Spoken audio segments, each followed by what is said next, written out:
This is Maddie Rempe from Cleveland, Ohio, and you're listening to BBQ Central.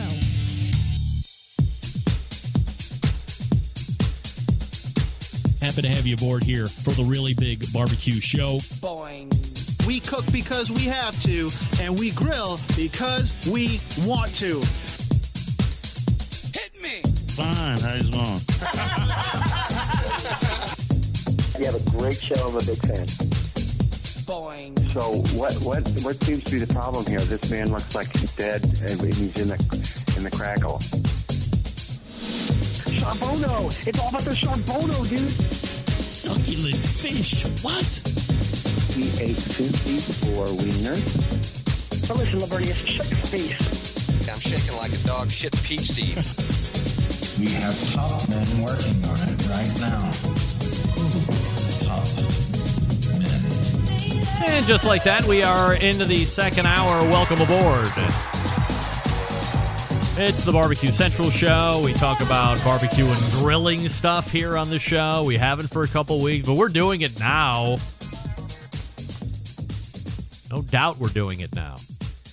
Look at this, Diane Me weighing in on the show. Well, at least you knew what was wrong. I hate it when the computer won't work and you can't figure it out. That's usually me when it comes to computers, by the way, Diane. Hit me! Diane, if I had more of a pronounced Horse Meat 2020 campaign, were you going to self-ban again? I hope not. I've stayed away from the Horse Meat 2020 because I don't want you to keep self-banning. I also respect the fact that you self-ban. But a few listeners, perhaps you're the only listener that has ever self-banned. But I respect that. However, there's been no huge... You know, I'll tell you what kept... Now that I think about it, because for the last number of years, we have had a continued support, whether we knew it or not, of Horse Meat 19, Horse Meat 18, Horse Meat 17, and so on, because my oldest daughter was playing travel volleyball.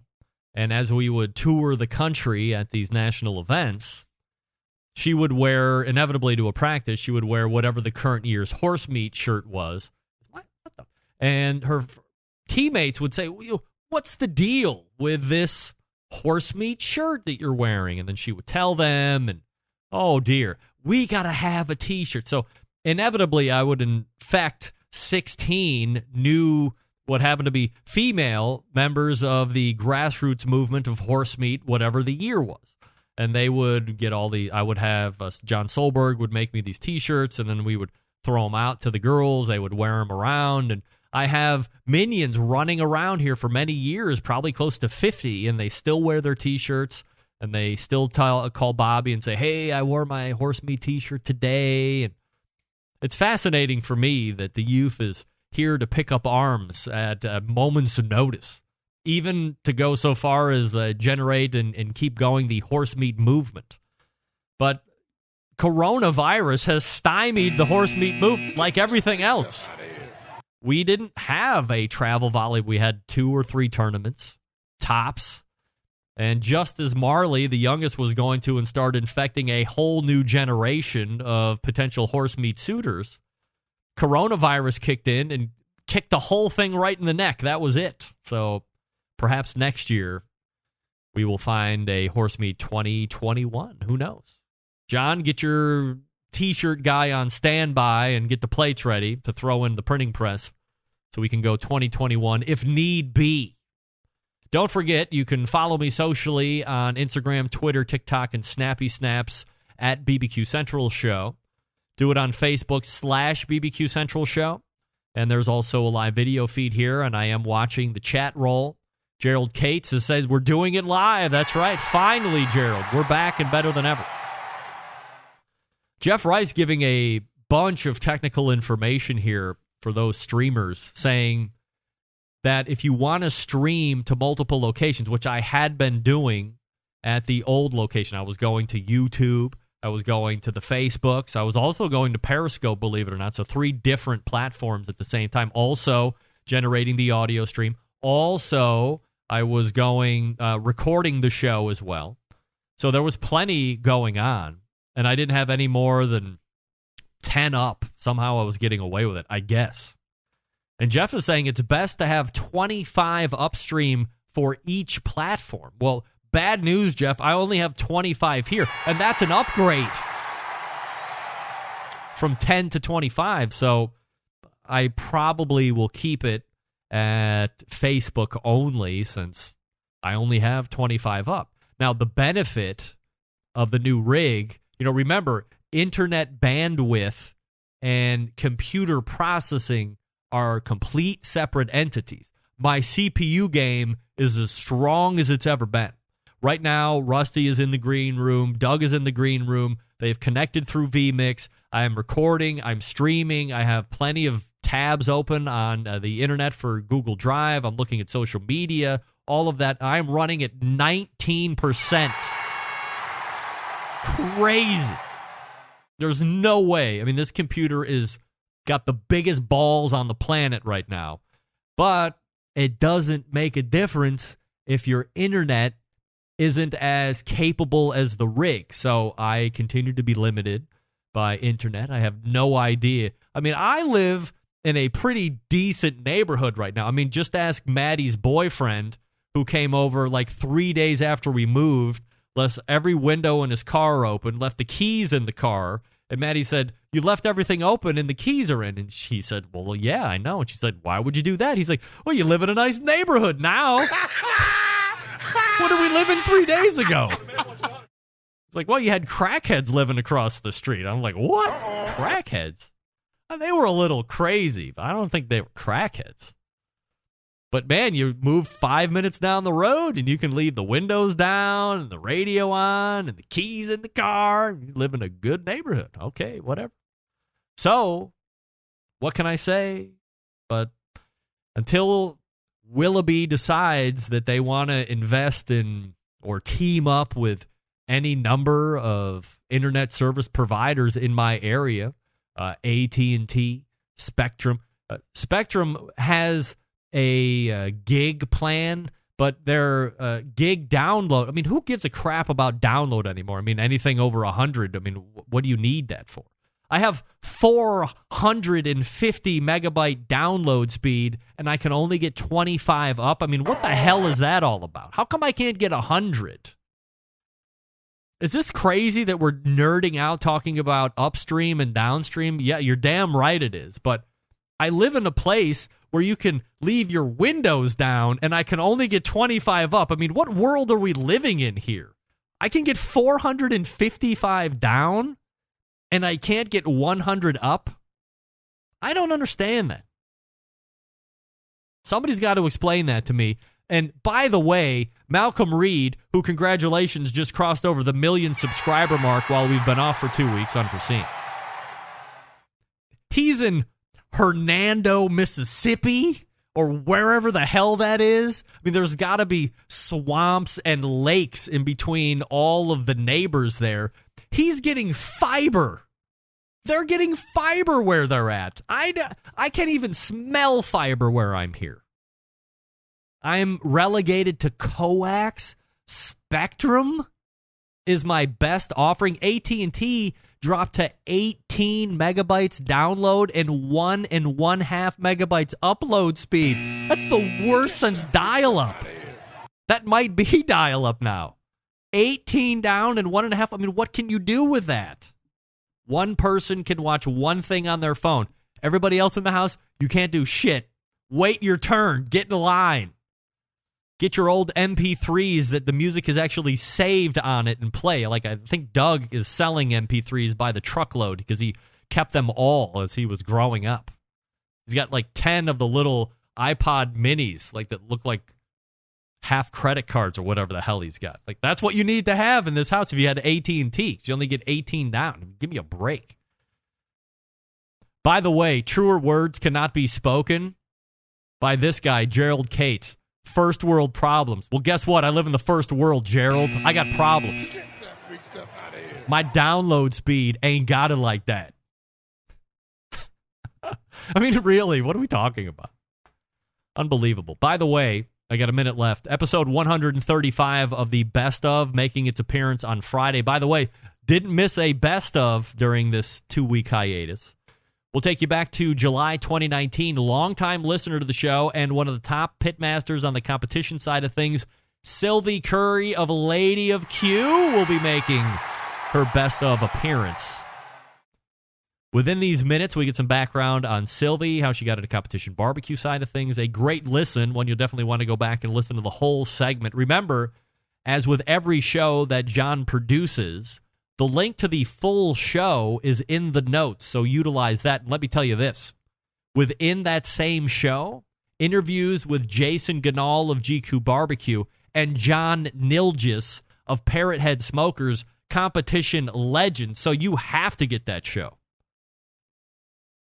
Email Jon a request, by the way, if you have a special guest that you thought was great, or a rant that you thought was spectacular, or a mixture of all those. Email Jon a request to make a show for you.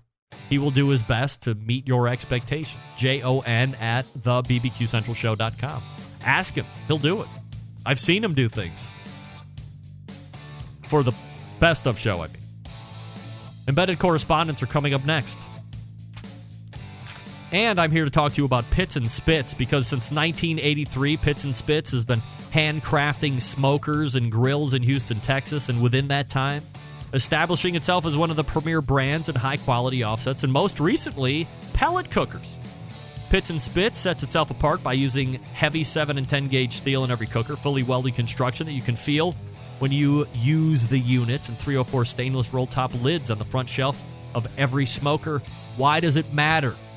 Well, using high-quality materials, Pits and Spits smokers reach and maintain temperatures, allowing you to worry more about the meat than the heat.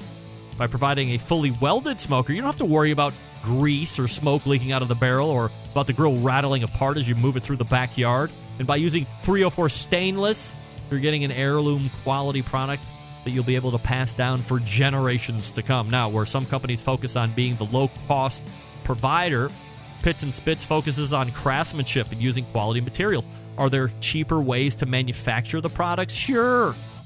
But they don't like tack weld, cheap stainless, and electronics that you can't trust. Having in-house manufacturing gives them complete control of the design and standards. That's not something that you will find on a product that's brought in from overseas. Their steel suppliers supply materials that can be used in the harshest environments, so you know they're going to perform anywhere. Texas, Cleveland, Michigan, Salt Lake City, and the list goes on. Their controllers are made right here in the good old US of A, so they are able to have unimpeded transparency to their programming. Pits and Spits has a dealer network across the country, but if there isn't one close to you, call them at the shop, 844-650-6250. Whether you're a backyard grill master to cook steaks for the family, or a competition team looking to cook 50 racks of ribs, Pits and Spits has a product for you. You can check them out at pitsandspits.com, all spelled out, or see their pits in the wild all across social media on their handle at Pits and Spits. Embedded Correspondents coming up for the balance of the hour. Stick around, we'll be right back.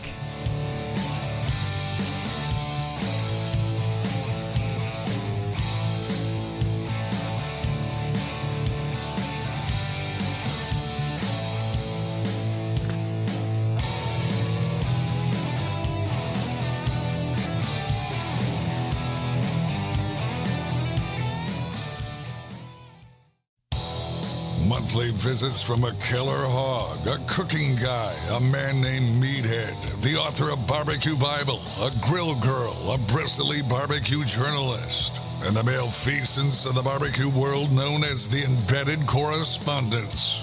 Only found right here on the BBQ Central Show.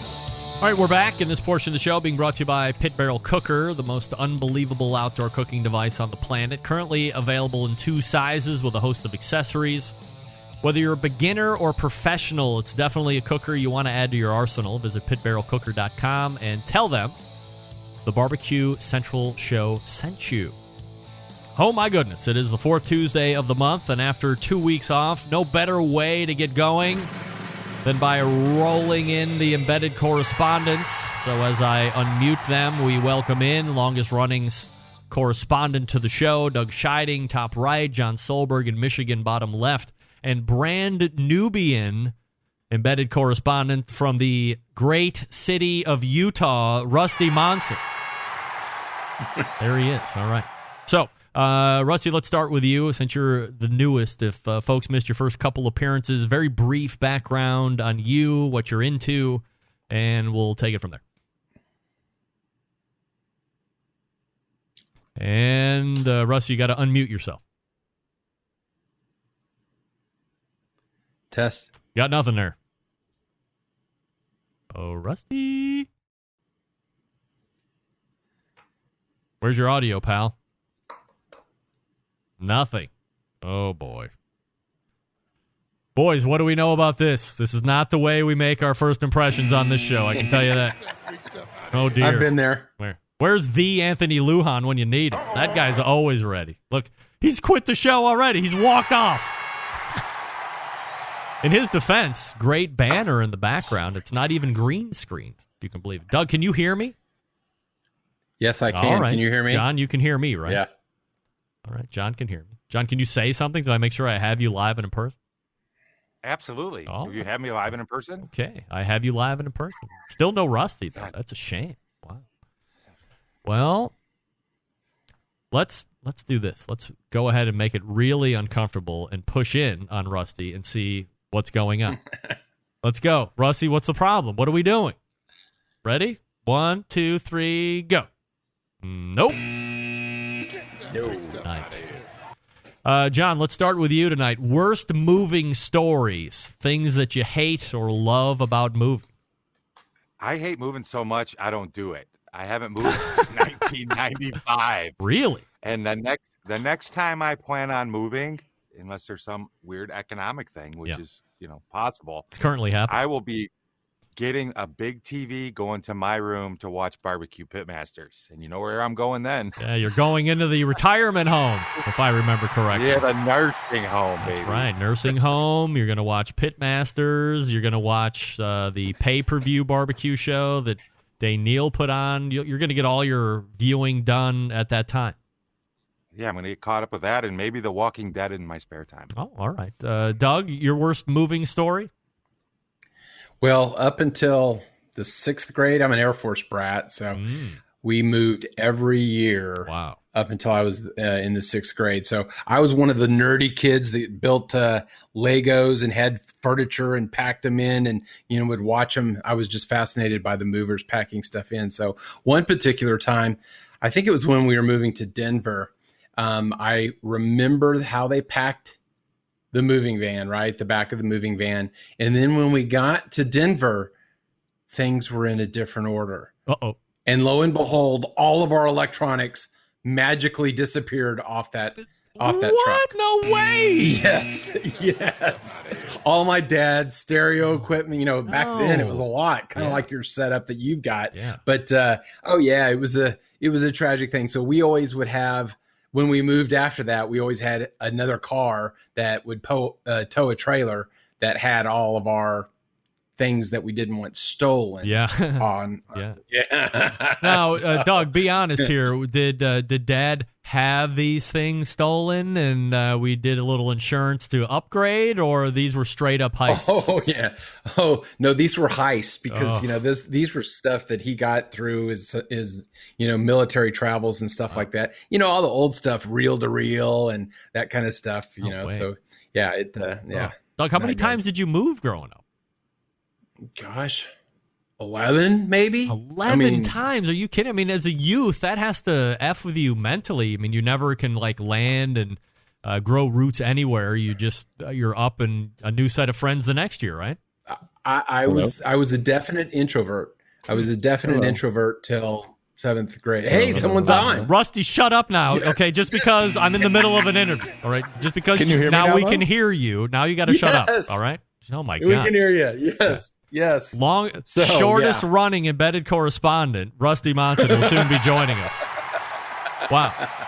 So, did you find that? Can you look back at that time at all, Doug, and say that moving around has helped you in any way as you've gotten older? Yeah, maybe it's helped me meet new people every time, because basically I'd have to meet new. But for a long time, I had problem developing friendship relationships because Why bother, in right? A year or two. Yeah, why bother? Exactly. Nice. So kind of the same thing when you go on a plane. I don't want to talk to the people on the plane. I'll never see them again. So leave me alone. Yeah, leave me alone. Yeah. Rusty, what's your worst moving story that you can regale us with? I was a terrible, 20-year-old, and I would rather go out and, live as a 20-year-old than pay rent. And so I lived on the 7th floor of a apartment where the only stairs down were like this wide, and it was 7 floors down, and I got evicted and I had to leave that night. And so I got told, and so I had only had one other friend to help me to carry all my stuff down. And I got so frustrated, I actually just threw couches off the balcony and they broke. And I just went and had to buy other ones. Wow. And so, it was pretty bad. I hate moving. I think it's the worst thing ever. My wife apparently just loves it. We've been together for 10 years and we've moved 8 times. Are you kidding me? So, our first one is she would fall asleep on the couch. She'd fall asleep on the couch and then she'd have to wake up and go upstairs to go to sleep, and she couldn't do it. So we had to move. And then we were too high up. She couldn't do it? Like she was physically impaired and couldn't do it, or she just didn't want to do it? When she goes to bed, she's asleep. She doesn't want to wake up and walk all the way upstairs. I realize how sleep works, but I mean, come on. If you're going to fall asleep somewhere and you want to go to bed, you got to put in the work, right? Yeah, so I just hire movers now. I'm done. Yeah. I don't do anything. Oh my God. I really don't. Let me tell you, as somebody who has just recently moved, and I haven't moved a lot. I think we moved, very small handful of times as a kid, but they weren't like, Doug moving around every 6 seconds. We moved, very young to Saratoga, and we were there through the 6th grade until we moved to Cleveland. And then, I've been here ever since. So it was like, 6th grade move. It was kind of, I didn't really care, but that could be weird for some folks, but it was okay. So I've been here ever since, but then I've moved, through a couple different apartments. So we moved out of last apartment into the first house, and then we built a house, and we moved out of that one. We've moved here to this one. And, through the years, I've gotten older, and I said, holy crap. I don't know nearly as many people as I did 6 years ago when we moved this time, when I had a plentiful number of folks to help me move, where I could get the truck and employ everybody. I'd make food, and they'd lend me their muscles, and away we'd go. I didn't have that time there. I'm telling you, I hired these movers. Best $1,400 I ever spent in my life. These guys showed up. They are all strong like bull. The one guy could pack that deal like Doug was talking about, like Lincoln Logs and whatever else.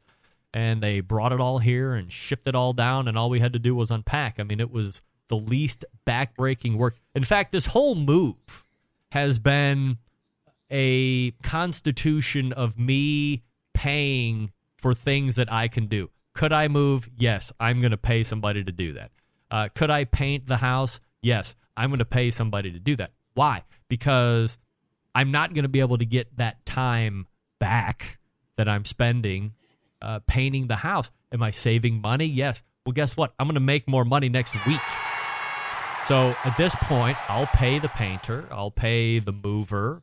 I'm not sure exactly who else I'm paying. That pretty much does it. But those are things that I would never have thought of laying out for as a younger me. But an older me finds much value in that. John, if you were going to move, would you do all of that stuff, or are you akin to saving money? No? You would do all of it? I'm calling the movers. No, Yeah. I'm calling the. Oh no, I'm 10 years in front of you. Yeah. So fast forward where you're at now. It's like no. It's like what can I sell, trade, or do what I got? I'm not moving. Yeah. I'm going to call them. I'm not painting. I'm not going on my roof. I'm not doing certain things. I'm paying to have that done now. John, you're the biggest sports fan I know here on this dais. Will you be buying the Mike Tyson Roy Jones Jr. fight on pay-per-view? Mike Tyson, that dude, that actor from The Hangover? No, Mike Tyson, the original heavyweight badass, then turned actor and kook and face tattoo guy and pigeon racer, and now going back into boxing again. It's a fight that is going to happen. Mike Tyson versus Roy Jones Jr. I've never heard. I have heard of Mike Tyson. I've never heard of Roy Jones Jr. And no, I'm not gonna pay to watch a fight. All right, that's a no. Doug Scheiding, will you be paying to watch Mike Tyson and Roy Jones Jr. go fisticuffs? Not in my house. I've never paid at my house. If I go to someone's house and they ask for me to chip in, I'll chip in. Huh. But that's about it. But you forgot ear biting. He bites ears too. Yeah, that's right. He does bite ears. Yeah, Tyson that's one of his talents. There is a litany of things that Mike Tyson is known for. So Doug is a no on pay-per-view Mike Tyson. I have a pretty good feeling about this guy. Let me go to Rusty. Are you buying the Mike Tyson Roy Jones Jr. fight? Hell yes. Hell yeah. Absolutely. Ooh. I'm with you on that one. I mean, see, you have to understand, like, I was the biggest Mike Tyson fan of all time. And when he quit, Roy Jones came up, and Roy Jones was flashy, fun to watch, would like get in your face and knock you out with a left hook and do a little dance. I mean, he was cool to watch. Yeah. So I would buy it. I don't care how much. I would buy it no matter the cost. Yeah, I'm 100% in on this. I am fully down with the Mike Tyson fight, as Rusty is. Just like Rusty, when he was coming up, boxing was still cool. It was still the sweet science, all that stuff. And eventually, after he left, I think I hung around a little bit. Riddick Bowe might have been around that time, taking up for a then washed up Mike Tyson. Lennox Lewis was around for a little while. I used to watch him quite a bit. But when those guys faded out, my interest in boxing faded quite substantially. I wasn't even that big of a Roy Jones Jr. fight. I respected his fighting prowess, but I didn't really ever watch him fight per se, nor did I with like Floyd Mayweather or any of those guys. So the fact that Mike Tyson is coming back, I mean, how old is he? I mean, he's got to be 50 years old, maybe even older than that. I think it's 47. I think it's 47. There's no way he's 40. I'm 46 years old. I mean, Mike Tyson is older than me, right? Can anybody Google that? 90% the chance he's 54. I'm almost positive. I mean, he's got to be 50 plus. So I will watch that, and I will wait to see, because I've seen, as everybody has, except for John, the Mike Tyson trailer training video as he's like going through the speed and the agility, and he's throwing punches. And I'm telling you right now, it doesn't look like he has lost 1 ounce of punching power in that video. I would have never taken the $1 million to let Mike Tyson punch me in the face in his prime, and I will not take the $1 million as a 54-year-old Mike Tyson punching me directly in the face as well, because I'm afraid that I will legitimately die. So I'm not going to take it. He looks mean, and I want to watch that fight. All right.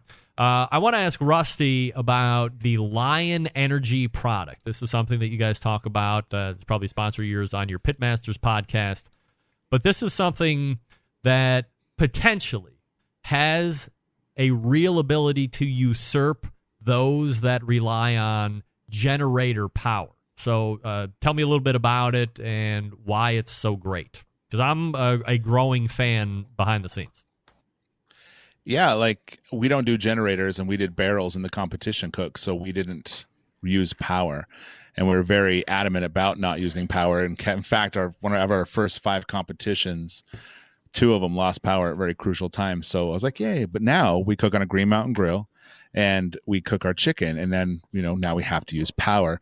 So we were kind of working on the generator bit, but man, those are noisy, they're stinky, all that stuff. And then all of a sudden this Lion Energy fell into my lap, and I'd be honest with you, I was like, yeah, it's not going to run my Green Mountain grill, my music, charge my phone for an entire day.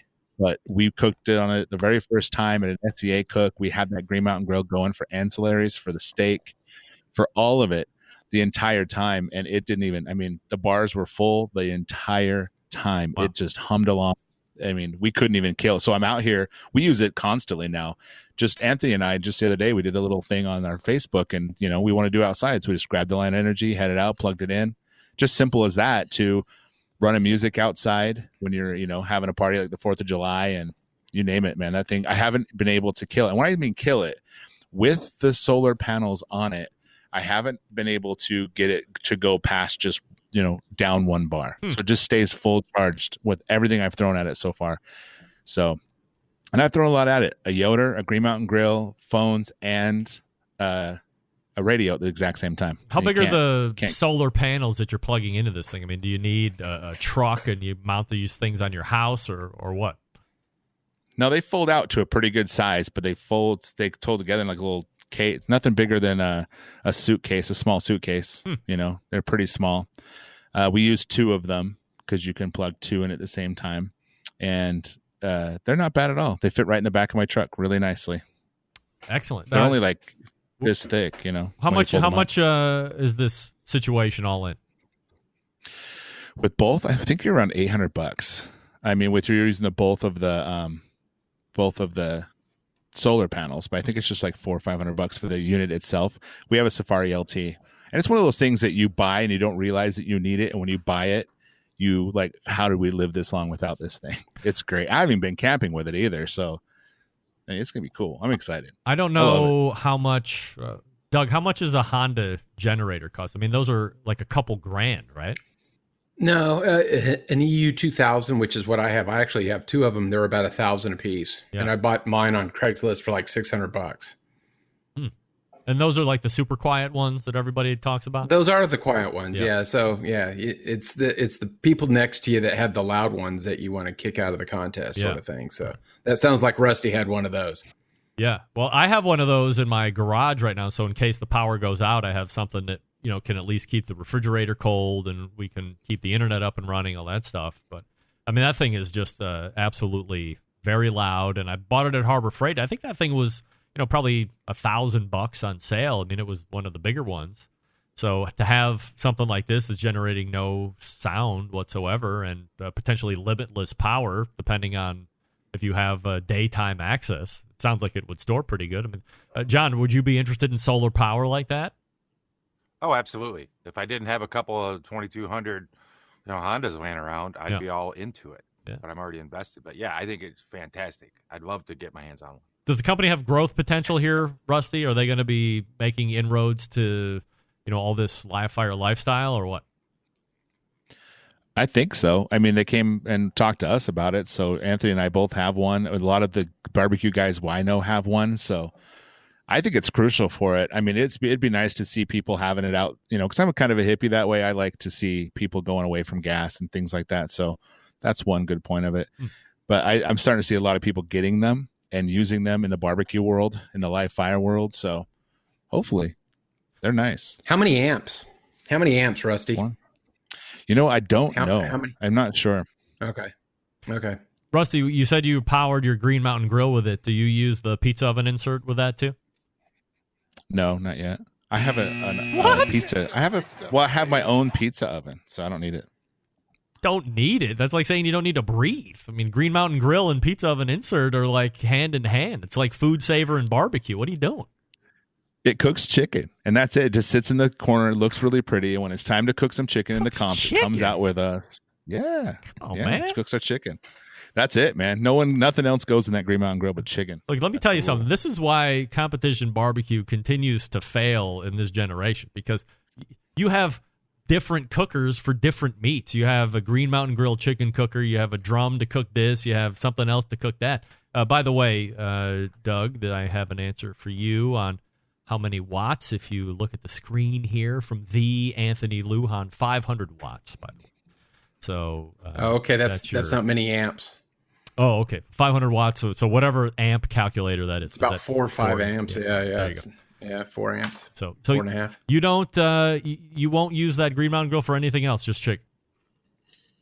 Well, I have other cookers for it. So we just, because I hate cleaning. I hate moving and I hate cleaning, man.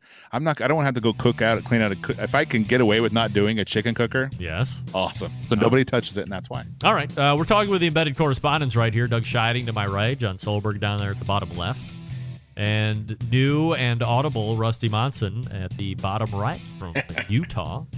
You guys go ahead and hang out here just for a moment, and I'll come right back. We'll talk about Paul Shoppe. We'll talk about promoters and sanctioning bodies. We might even talk about the Subway Rib Sando, because we love barbecue sandos here on this show.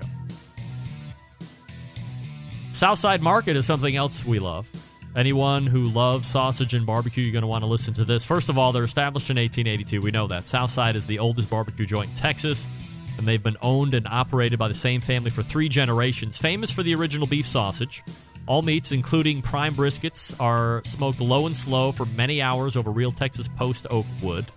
They ship nationwide via the online store at southsidemarket.com. Shipping customers can choose to order now and ship later, include a custom gift note, and mail to multiple addresses without additional charges. All shipped items are vacuum sealed to ensure freshness and ease of preparation for the customer. Shipped with dry ice to ensure complete freshness upon arrival. All meats are processed in the on-site USDA inspected facility. 3 restaurants if you want to try them out. Elgin, Texas since 1882. Bastrop, Texas since 2014, and most recently one in Austin, Texas as well. Grocery distribution through Texas and many surrounding states. Here's the best part. If you go to southsidemarket.com, you can get 10% off your entire online order. If you use code BBQ Central at checkout, that's promo code BBQ Central for 10% off your entire order when you go to southsidemarket.com. We are back with the Embedded Correspondents right after this. Stick around, and we'll be right back.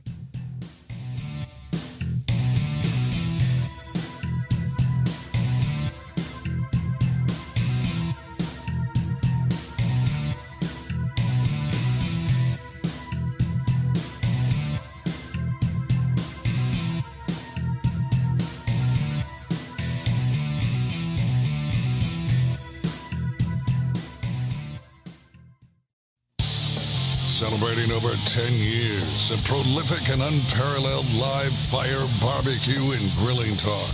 And yes, it's still being done from Cleveland, Ohio.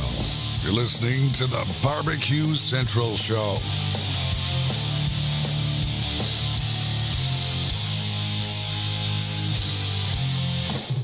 All right, welcome back. This portion of the show being brought to you by Smithfield.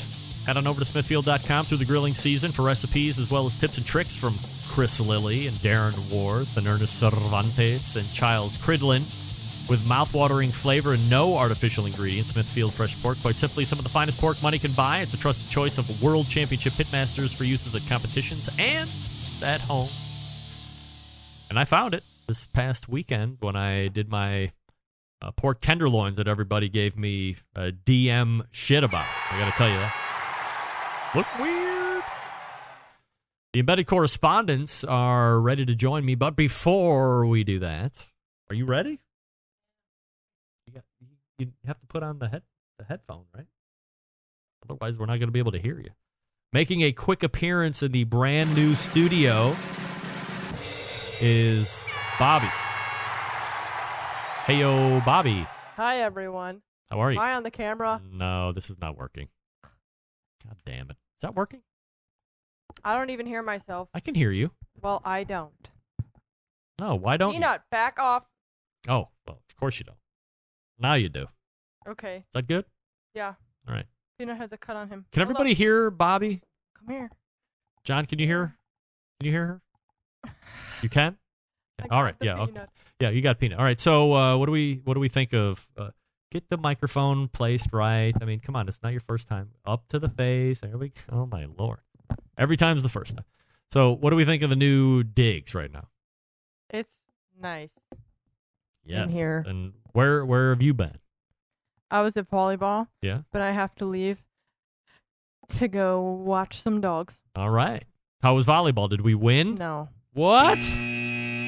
I was a fill-in. Oh, here come the excuses, I guess. I was a fill-in. Yes. All I thought I was saying. All right. Did you play? Yeah. All right. On a team of grown men who don't know how to play volleyball the most correct. Really? Really. All right. Did you block any men? Oh, God. The cats are playing. Don't worry about the cats. Did you block anybody? No, I was passing. Oh. Because I'm the best. Were you the setter? Were you back row? Yeah. Yeah. I was hitting and passing. All right. Great. Do you like the confidence monitor right there? I think you need a chair. It's not set up all the way yet, but we're going to get there. Don't worry about it. Yeah. I'm going to have a little desk right there. We'll have the confidence monitor so the guests can watch. All right. Wait. Very good. There's Bobby. No, that's it. That's it. You can't just leave. Thanks. We're good. No, we're good. We're good. Bye. What? Bye. All right. Bye. Thank you. Oh, wow. That's Bobby. Coming in. Drop it in. Drop it like it's hot. Drop it like it's hot. Here are the Embedded Correspondents, and we're back here. Let me turn on everybody's. I mean, every time it's like the first time. You figure with a guy that has the show for any number of years, you'd figure out where the microphone needs to be or do more than one-word answers. But, we'll get there one day. I swear to God, we're going to get there, whether she likes it or not. Let's talk about Paul Scheiding. If you're not familiar or you weren't following social media in any form, Paul passed away a couple weeks ago. I guess, Doug, I mean, you know Paul better than anybody here. It was fairly unexpected. He was doing yard work or something like that, right? Yeah, it was. Yeah. Your thoughts on the passing of really a barbecue legend? I've known Paul. I've known of him for 10 years or so. And then the last, 4 or 5, we've cooked together at the Houston Rodeo. And he was like a brother to me to a large extent. In fact, a lot of people thought we were brothers because he would say his name's Paul Scheiding and I'd say Doug Scheiding, and they're like, "Oh, you're brothers." They would get the last name, and really he was such a nice person, salt of the earth. And I think when I came into his life, if I can say this, it helped reinvigorate him in terms of cooking, and we would share ideas back and forth, and tell each other all our recipes and stuff. And when he finaled at the Houston Rodeo in 2017, that was a fantastic moment. And he said it was as good as him winning the American Royal and the Jack Daniels, because he thought that barbecue had kind of passed him on. And it was kind of a validation of his cooking in time. But we did. We're on our team in Houston. The Wild Game Crew is on a radio show on Saturday mornings, and we devoted 45 minutes this week to him. And we had people on there such as Johnny Trigg and Tuffy Stone, and I spoke on Dave Bosca's behalf, and then his son and his brother called in, and so it was quite a tribute to Paul. He was he was at 62 and he was just starting his new business, and I don't know if he signed a new lease, and he was gonna eventually start his own barbecue line of rubs and sauces and things like that, and he was doing some consulting for some non-head country type customers and stuff, and so but he'll be sorely missed. And so, but it was a great tribute on Saturday to him. No doubt. And we appreciate your thoughts there on Paul, Doug. Thank you. John, I don't know what your familiarity with Paul was, unless it was just cursorily here through the show, but I didn't know if you had any thoughts. Yeah, through the show, I've known him. I know we lost a barbecue great, and all I can do is, peace and light to all his family and friends in the community. I mean, we've lost a great one. Paul, or Rusty, your thoughts? Yeah, anytime you lose someone in the industry, especially someone who as big as he was, head country's the greatest barbecue sauce there is. So it's just always sad, especially someone who is trying to get back. Yeah, I said it. Good. But, someone who's just trying to get back into the swing of things and stuff, it's really sad to hear. So that's always a bummer. Yeah, and he was on the show, I think, 3 times here over the last handful of years. So you can go back through, and in the search function, you can type in Paul Scheiding, and they will all come in return, so you can take a listen. The thing that struck me most about Paul is, and this happens as I've found here through the show, when you have somebody on the show, it's a different person. Sometimes people can get nervous or the words aren't coming out right, but when I had an opportunity, and it's few and far between when I can say I had the opportunity to meet so-and-so in person. I've met John below me in person. I've met Doug a couple times in person. I met Paul Scheiding in person when I went down to the Dallas-Fort Worth MBBQA event a couple years ago, and it was like a whole different person. He wasn't guarded. He wasn't concerned about what he was saying or coming across the right way. It was just the unbridled Paul Scheiding, and it was, to me, a refreshing experience to be in his company and be able to talk with him about barbecue. And certainly I appreciate the time that he gave to the show, and he did some really good interviews.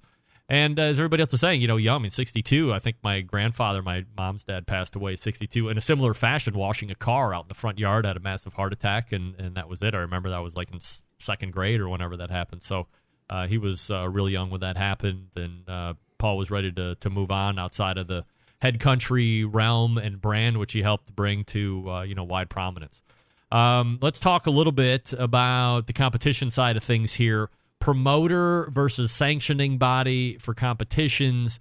And as things sit now, I guess let's start asking the broad questions, and then you can drill down however you want to get. John, let's start with you. Should there be barbecue competitions taking place right now? And if you were a promoter, how do you go about it? And would you be looking for any kind of guidance from a sanctioning body? I'm going to flip that a little bit. All right. I would be looking for guidance from the sanctioning body. Even though the sanctioning body doesn't own the contest, the promoter owns the contest. But all the rules that a promoter goes to come from the sanctioning body, right? Whether it's garnish or no garnish or whatever that is. So I do believe that the sanctioning body has some obligation to set some standard and rules back to the promoter to ensure consistency across the board. But nobody really wants to touch that because it's a fairly hot topic. Would you be putting on barbecue contests right now? If you could socially distance it properly, yes, I would. All right. Doug Scheiding, your thoughts? Yeah, I'd never really given too much thought to the differentiation between the promoter and, IBCA, KCBS, pick your sanctioning body. But there are definite distinct lines. And this whole situation has really brought it to the forefront. So I presume most people know that, IBCA is not sanctioning any contest through October 1st. But there's Lone Star down here that is sanctioning, and the promoter at this time has to get a approval from the city to have any sort of contest, and we can't have gatherings over 100 people. Yeah. So, if you have teams of 25, that you're going to have at least 75 cookers there, let alone the buzzards that come and eat, the general public and then all your judges and things like that. So it's really the promoter. And I always looked at it as the sanctioning body that, if you've got music on till midnight or, 1 a.m. that you turned off, or someone's being rowdy or causing trouble or whatever, it's really the promoter's problem. It's not the sanctioning body.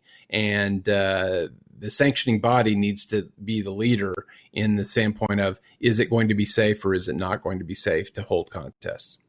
Rusty, your thoughts? I know you had Emily Detweiler on your show a couple episodes ago, and you guys had talked about what you'd like to see from a judging standpoint, but specifically where we're at in the current COVID situation, your thoughts on competitions and promoters and sanctioning bodies? Well, as someone who wanted to do a backyard league that would be sanctioned by KCBS, I actually canceled it this year because of the COVID issue. And then on the same ticket, I am competing regularly and seeking out competitions to compete in. It's hard because I think that you should have some help with your sanctioning body, only because you don't want to be the asshole out there going, you can't do this because I said so. It's more of, this invisible entity that you can blame if you need to, because some people get a little bit angry about it if they do.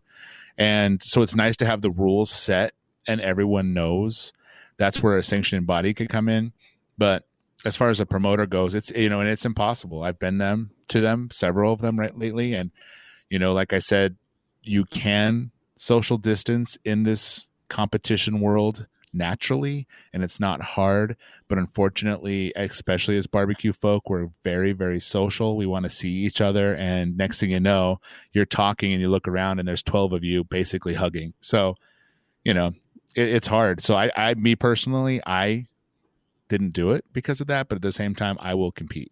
So is there a bigger issue, and Doug and Rusty can probably speak to this a little bit more than John and myself can, but just from an observer standpoint, I can see where, from a competitor's standpoint, we can talk and feel a little okay about being distant and keeping these plans in place. But at some point, that food goes into a box and it gets turned into a judge, and typically they're intense and close quarters. Is the bigger issue being able to keep the judges distant from themselves, or is it just an overall? Rusty? that's the hard part because, it's easy for us. At worst, I'm at a 10 by 10 spot and the guy next to me is at least 6 feet away and I can easily do it. But as a judge, if I'm not placed properly, then that's difficult, so it's going to have to, the promoter is going to have to provide the space for everyone to be 6 feet apart.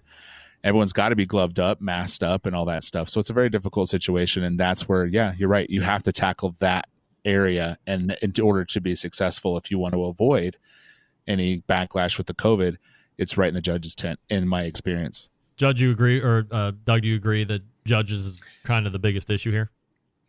It is, except for, let's say, maybe the cooks meeting. Everyone, tends to gather around and get together. You haven't seen each other and, that, and awards. So those are probably the two hotspot areas or times during a cook-off from a cooker standpoint. Because, down here, we're usually 40 by 40. All of our spots are 40 by 40. And so we're very well, social distance or physical distance from the other teams. But the judging is an area that wouldn't, and I think with the American Royal, which I know we'll talk about, that's going to be their problem, is the hundreds of judges that they need. And when I spoke to actually one of the IBCA judges, she said they haven't had a problem this year getting judges.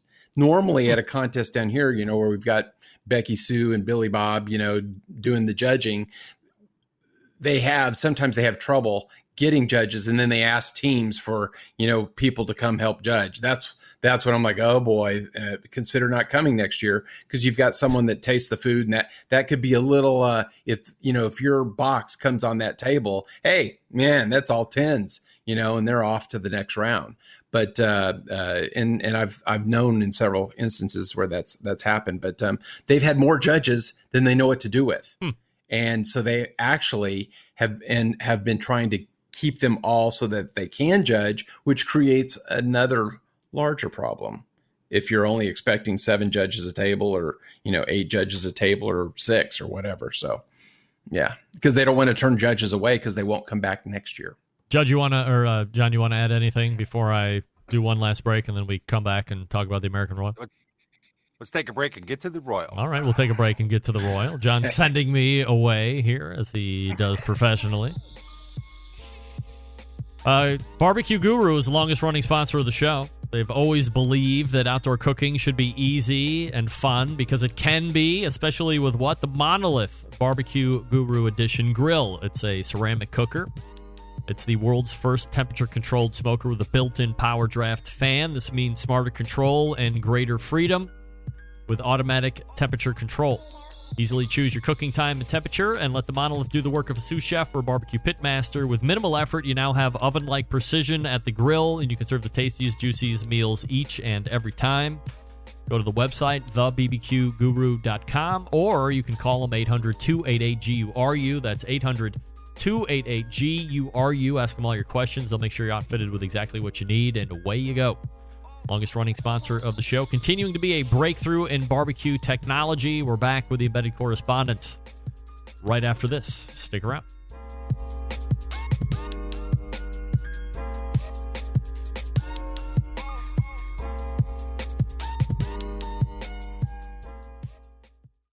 Whole packers, full racks, legs and thighs, injecting butts. If you've never heard this before, you might think you found the best XXX show ever.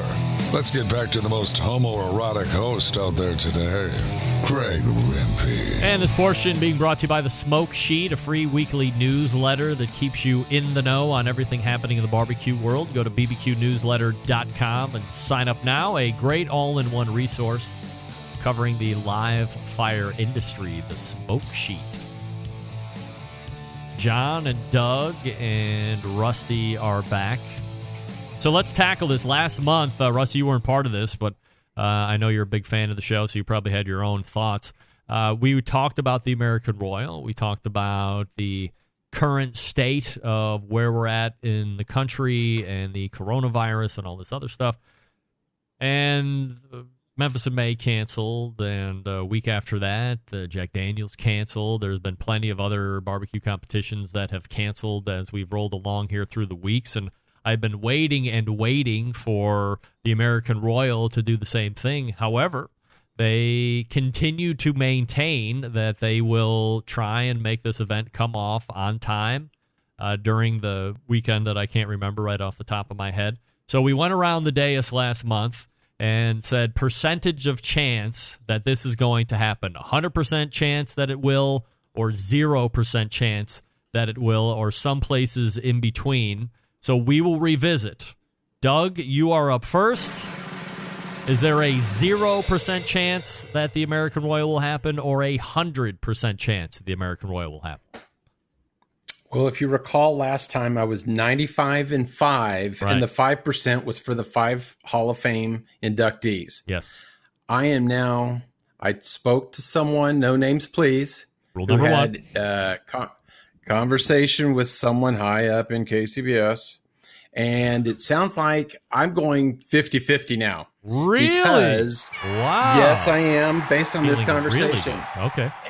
And the rumor has is that, and maybe you know something more, but or Rusty, but yeah, they're not going to allow public or the buzzards to come in, and it's going to be team only, and they're going to try to control the number of people in attending due to that. And maybe it's a money grab, but that's just me. Jon Solberg, 0% chance or 100% chance that the American Royal is happening? It's 0. It's not happening. And it's not happening. And calling the guests or visitors at a barbecue contest a buzzard is offensive. That's offensive, Dude, Doug. Get off of that, How man. dare you? You know, are they going to turn down the 70,000 gate admissions that happens the weekend of the barbecue contest alone? Not to mention it's 2 months of festivals and activities that surround the world. Right. Let's not forget, it's a little tiny thing. They're going to wait till Very they hit the window of their cancellation insurance, because that's what they have to do. I say it will not happen. I will bet this week's Or deposits. So you're saying 100%. 100% is 100%. Well, It won't he happen. switched it on us. Yeah. He switched it. Yeah. It's not he going to switched happen. it. Oh, okay. Yeah. All right. Last week we were 100. It wasn't happening. This week we're 0. It's not happening. Oh, okay. It's not happening. All right. It's too big. There's too much risk. No matter what. All right. Okay. All right. Rusty Monson, your thoughts on if the American Royal is going to happen or not? Well, like you said, I did talk to Emily Detweiler, and she seemed very confident. And John owes me 499 pennies if it does. So I'm going 100% that it will happen. Wow. They did cancel all of the the fluff and stuff like that, but the competition will go. And I think actually that probably means it will happen more now because it's a safer environment for the cooks. So I think that actually put me to 100 from 99%. Wow. Yeah. All right. Well, I was 50-50 initially, and then by the time my speech ended, I was 100% sure that it was not going to happen. And a month later, I have new information and a new result. Actually, it's not new at all. There's a 0% chance that this thing is happening. It's not going to happen. There's no way.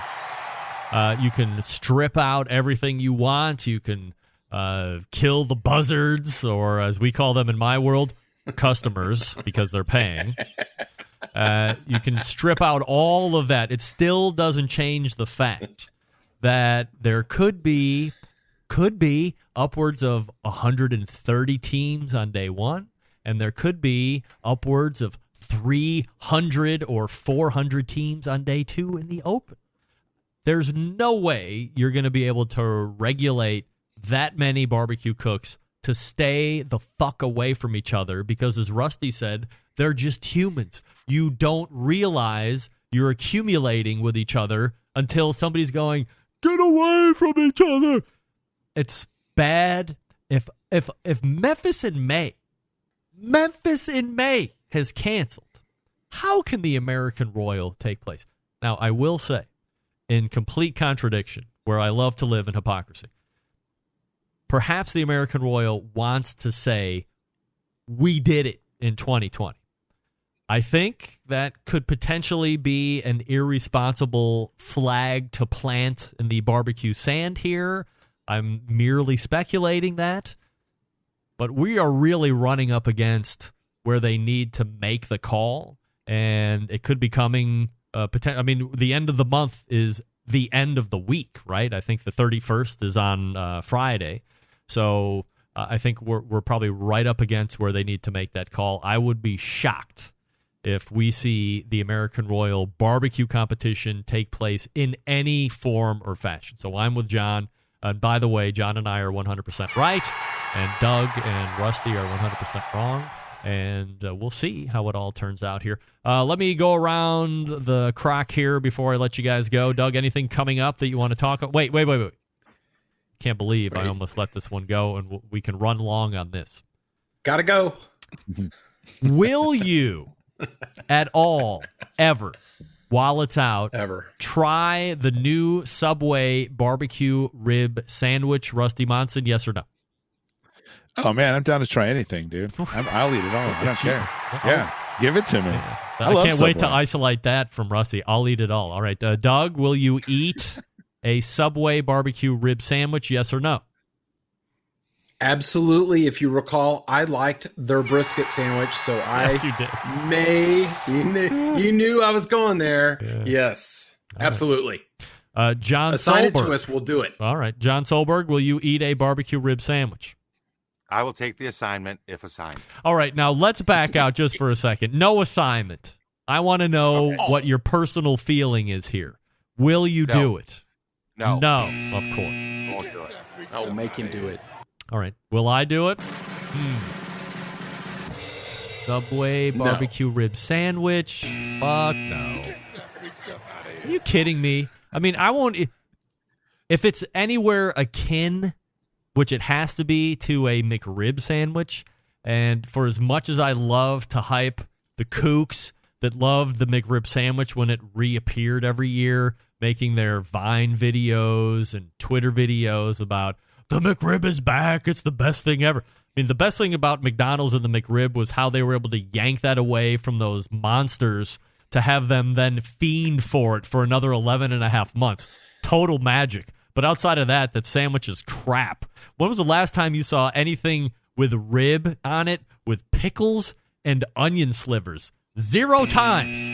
You don't see that in a turn-in box. Nobody's turning in ribs with pickle slices and onion slivers. That sandwich is shit. So if Subway is bringing a rib sub to the table, I am 0% interested in that, and there's just no way that I'm going to try it. However, in this show, we are here for the people, and it is up to our varying palettes of expertise to take one for the proverbial team. So I am now laying down the law that we will all go out at some point over the next handful of weeks and try the Subway rib sandwich and report back. Doug, you accept the challenge, yes? I was going to do it anyway. Rusty and I were going to have a report next month, whether we were assigned or not. That's right. Rusty, exactly. I said we'll eat anything, so I don't have to ask him. John, reluctantly and under protest, he will do it. Absolutely. That's why he's the best. I love John. Team player. That's right. All right, let's go back around. Doug, anything coming up you'd like to promote? No, I'm just hunkering down.